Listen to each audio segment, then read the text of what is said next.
Assalamualaikum warahmatullahi wabarakatuh.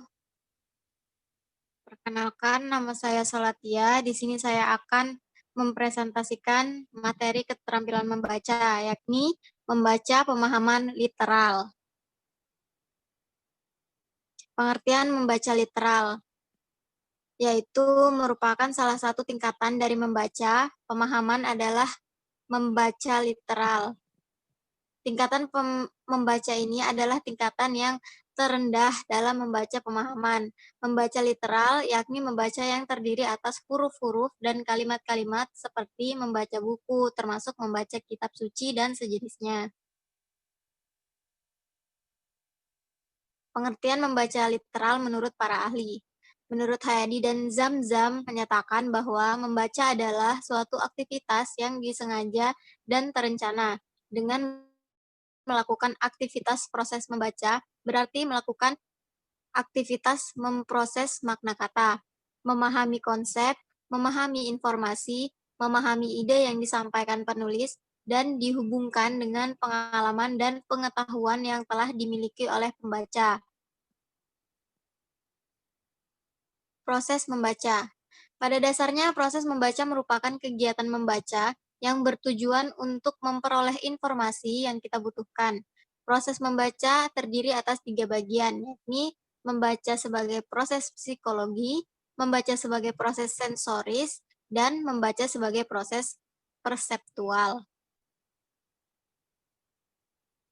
Model-model membaca. Pemahaman literal. Pada dasarnya, model-model membaca pemahaman literal ini banyak dan disesuaikan dengan tujuan membaca literalnya.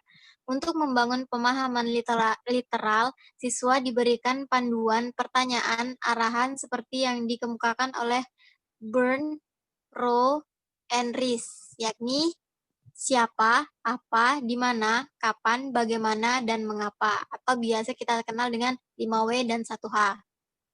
Selanjutnya ada faktor-faktor yang mempengaruhi. Ada beberapa faktor yang mempengaruhi seseorang mampu memahami isi bacaan secara literal. Faktor tersebut diantaranya adalah banyaknya perbendaharaan kata yang dimiliki, pengalaman membaca dengan teks yang sama, dan skema pembaca lainnya yang mendukung.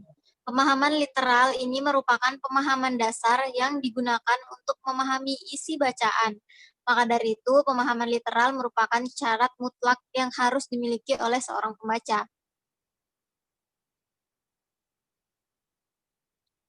Byrne, Rowe, dan Ross mengemukakan bahwa guna meningkatkan kemampuan membaca pemahaman, sekurang-kurangnya guru perlu membina 5 faktor pendukung pemahaman, yakni potensi skemata pembaca, potensi mengingat, perspektif membaca, kemampuan berpikir, dan aspek afektif. Terima kasih, sekian presentasi dari saya. Kurang lebihnya mohon maaf. Wassalamualaikum warahmatullahi wabarakatuh.